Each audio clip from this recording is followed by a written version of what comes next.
Hi everyone, Christina here. Welcome back again for Watercolor Week. Today I'm going to be playing with some new watercolor paints from Altenew. These are great vibrant paints and I'm going to swatch them, kind of get to know them a little bit, and then do some color mixing. I'm going to do a color mixing chart that I've been meaning to experiment with for quite some time. I've seen examples of this everywhere and they teach you to do this in a lot of watercolor classes, but I can't say I've ever done it myself. So I think it'll be a really good learning experience, and if you want to really get to know your paints, you might paint along with me. So let's get into it. This is what the watercolor set looks like when you first get it, and I won't spend too much time on the look of the palette since I know we want to get into the swatching and the color mixing chart. But it does come well wrapped. It's nice and protected, so none of your paints will be broken. And I noticed first when I opened up this palette that the lid didn't fold all the way back. So it did snap off as I was trying to fold it back, because you do need it flat to do color mixing on that side of the palette. So it does snap off, and you just can kind of force it down with your hand, just kind of pop it back in place, and it seems to work. In fact, it closed even tighter than it was before, so I ended up using my scissors to open it because I don't use my nails.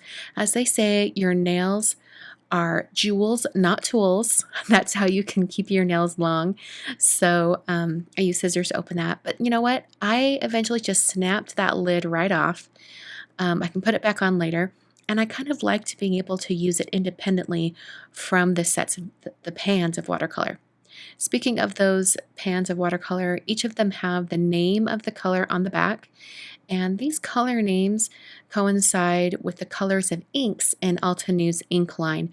These colors look exactly like the inks as far as I can tell, and the names of the inks are listed on the box. And I think I might even cut out this little area with all the names and keep it with the palette, just because I think it would be convenient to have those names all in one place. Of course, when you do a swatch for your palette, you could definitely write the names on each one of the little boxes of color. I ended up not writing the names because they were kind of a super small box, but you could do that if you wanted to. I made my little swatch map here small enough to fit inside the palette, and it's actually quite a bit smaller. I was just using a spare piece of watercolor paper. So if you wanted to make it a little bit larger, you could definitely label each one of these colors.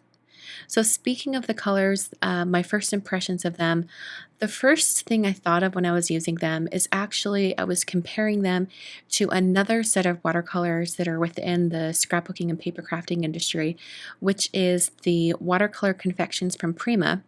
I think they have a very similar feel. However, I do like that this is a larger set of colors. The Prima sets, I think they only have 10, maybe 12 colors in each set. And this set of 36 colors feels really nice to me. It feels really complete with all the different color selections. There were a few colors that I think were overrepresented. I think there's too many reds and not enough greens. But like you'll see later in the video, you can definitely mix a myriad of different green shades using what's in the palette. So each one of these seems to blend out pretty well. There were a couple shades that didn't want to move as much as others, but I find that's the case with a lot of different types of watercolors, that some pigments and some shades just move a little bit more than others. And also, there are some colors that have a little more granulation. I'm not the biggest fan of granulation, so those colors I would probably use sparingly in my own painting.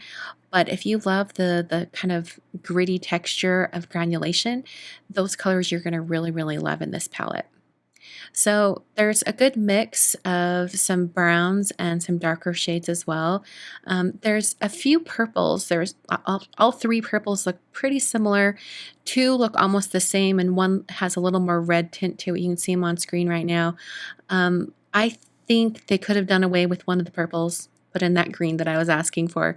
But all in all, it's a pretty good selection of color, and I'm pretty happy with how they perform. Like I said before, if you're familiar with the Prima watercolor confection sets, you'll probably really, really like this one too. It's kind of kind of has a similar feel, but I like the layout of this a little bit better. It's a little easier to use. So that's my swatch map, and I'll keep that with my palette. And now I'm going to do a color mixing chart, and I've narrowed the colors down to just 8 colors. When you're doing a color mixing chart, you have to do 8 colors across the top and 8 colors down the side. And to do all 36, I just didn't have watercolor paper that was big enough for that. So I might eventually do that in the future, do all 36 and maybe spread it across 2 different 9x12 sheets, just because I found this exercise so valuable. Like I mentioned in the intro, I have never done a color mixing chart like this. I've showed you guys in the past some like a kind of a simplified color mixing chart using complementary colors, but not one like this where I'm comparing different colors across the board and mixing each one of them with each other. So I'll link up to that video up in the top corner if you want to check that out. But this color mixing chart is very complete and thorough. So I have 8 colors, so I'm using some 9x12 watercolor paper, and I'm marking 1-inch segments. And I'm drawing those in with my T-square ruler. And then I'm going to take some 1/4-inch masking tape. This is masking tape that I found on Amazon, and I've used it a few times in the past. I used it on a really fun Christmas card a couple years ago. I'll link that in the top corner if you want to check it out, because it's another use for this really thin masking tape. But if you don't have masking tape this thin, you can definitely cut down your tape, or even just use the full width of tape, and you can make it totally work. So I labeled all 8 colors across the top, and then I also labeled them down the side. And like other charts, the way this is read is you're going to connect the one on the top with the one on the side, and those are the colors that are mixed together. So for this first row of colors, I'm going to be mixing all of the colors with this red shade. So that first box is where the rubellite and the rubellite horizontal, they meet. So that's the pure color. And the pure color of these 8 colors that I'm using, they're going to kind of go all the way down diagonal from that top corner. You can see on the second row that I just painted in fresh lemon. The second box in is the one that matches fresh lemon on the top. So I'm going to go through and mix these. If you want to be really thorough with this mixing, you'll want to pick like each row. For example, this fresh lemon, as I'm mixing, each one of these has a little bit more of that yellow than the other shade. That makes it so that when I go on to this other colors, they're going to be mixed so that that other color is a little bit stronger than fresh lemon. So I'm going to get a variety of different color mixings, and later when I look back at this chart, I can pick out a color. I'm like, I really like that color. How do I mix that color? And then I can read the chart and figure out the 2 colors I need to use to get that particular shade. So I did want to mention how I came about with my color selection of these different paints. I was actually watching a video by Steve Mitchell. He has a YouTube channel here called The Mind of Watercolor. Hey Steve, love that guy. He had a video a while back where he shared his 8 favorite colors for watercolor. And I just loved how those colors mixed. And I watched that video, I think it was a couple weeks ago, and I wasn't really thinking of it much until I went to pick these colors. And I was kind of baffled. I'm like, what colors do I choose? And I decided I would go look at his video and see the colors that he chose, and then as best I could pick the same color equivalent out of this set of watercolors from Altenew. So this was the most satisfying part of this color mixing chart, when I removed all of those little itty bitty narrow strips of masking tape. It was the best ever.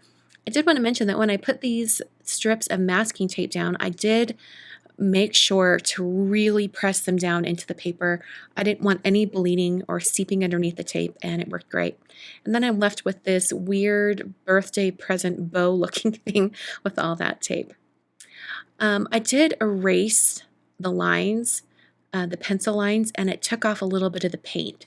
So if you do end up erasing after you've painted your projects, maybe erasing some pencil lines, you want to be aware of that and maybe just consciously avoid erasing directly over your painting. So that is the Altenew watercolor set and a color mixing chart. I found this exercise so valuable. I can't wait to do this for my other watercolor sets. Yes, it was time consuming, but I think it's completely worth it. So those are the new Altenew paints. I hope you guys enjoyed this video. If you want to check those paints out, I've got links down below. You can click over and you can get your own set. If you liked this video, give it a big thumbs up, and if you liked it so much that you think someone else would like it too, please hit that share button and share it with a friend. Before you go, don't forget to subscribe, and I will see you guys in another video very soon.